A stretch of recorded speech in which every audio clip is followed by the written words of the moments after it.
Alright, hey there. I am out here recording in the rain. Why? Well, because I feel like it. Because I figure I'd record somewhere interesting.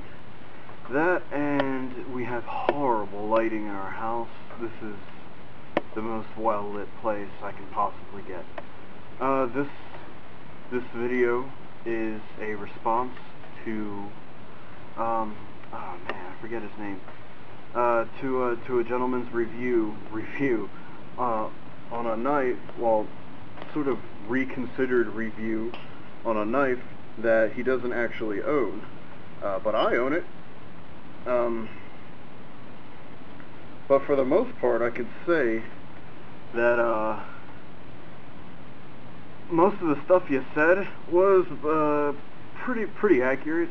It's not a super practical knife. It's not a super tactical knife. It's not a compact knife. It's not something that fits the daily needs of a knife that a civilian would have.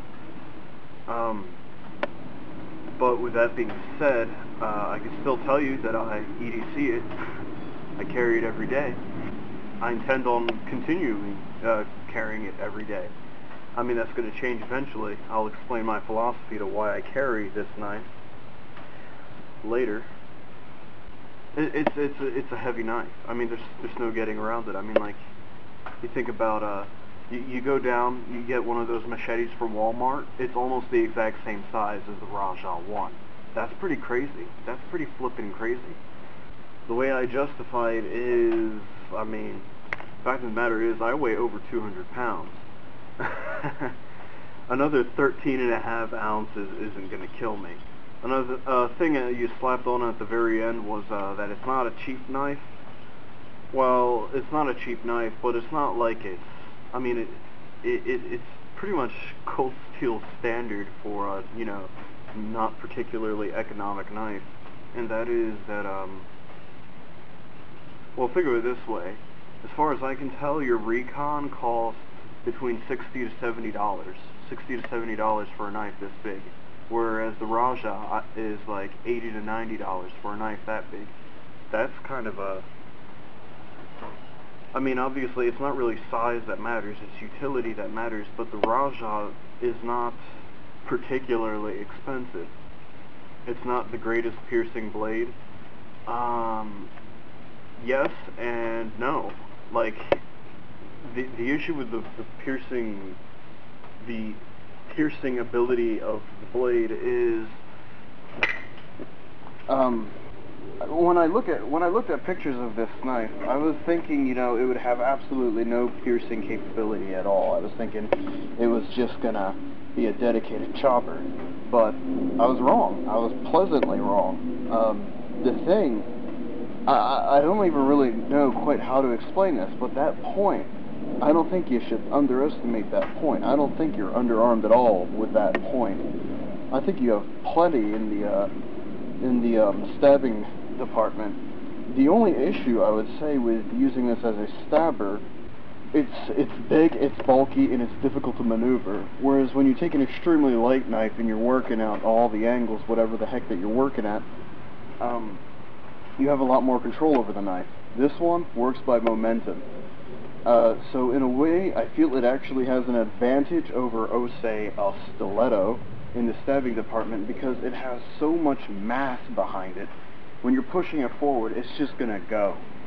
And I assure you, it will go. It will pierce. It will pierce up to the hilt. It will pierce all the way. The problem is, what happens after that, and how do you get to that piercing point to begin with? It doesn't have very good controllability, but I think it would be unfair to say that it doesn't have good stabbing potential. Now, you said something along the lines of, I didn't see it being an EDC knife, and I don't know why you'd carry it. Well, I EDC this knife, so, I guess my way of justifying it, I could explain it. This is just personally for me. I guess you can call this an extenuating circumstance, and that is that Well, I'm a firm believer of self-defense, personal protection, and whatnot. Always being ready, not relying on others to, defend you. Because the fact of the matter is, police are 5 minutes away, blah, blah, blah, yada, yada, yada. I carry the Rajah too because it is a simple and effective self-defense knife, in my opinion. It's big, it's bulky, it's got a lot of energy. It doesn't take a lot of skill to wield. From what I find, it's like a kukri. I mean, there's a skillful way to wield everything, but the fact of the matter is, almost everyone can swing a kukri and cause devastating damage. And that was sort of my philosophy with it. So I wasn't going for the piercing ability of the point, actually. I was going for the chopping ability, being able to just sort of swing it at someone. I was also going for the range. If somebody pulled out a particularly long dagger, I could have some sort of an advantage with this, because this would have a lot of, I would be able to keep my distance from them, because the fact of the matter is, I'm not a knife fighter. I don't know how to knife fight, really. I mean, I understand some basics, I believe, but I don't really, I don't practice, really. If I were to go up against someone who was a skilled knife fighter, I'd want to keep my distance. Right there. So ultimately, what it breaks down to is how I justify carrying a Rajah 2.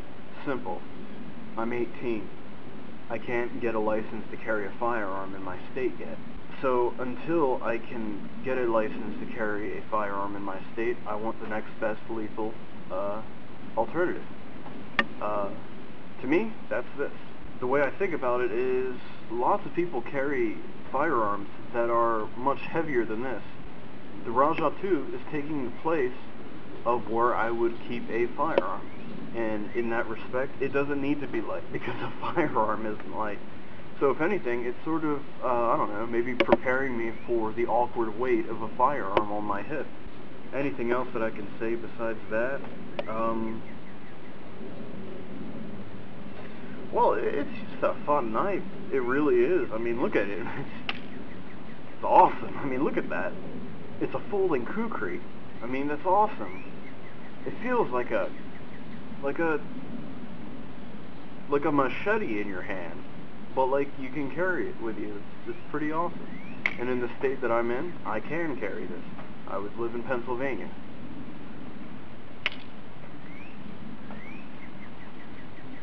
At any rate, I'm probably going to post a little demonstration explaining how I justify the pointiness of this point,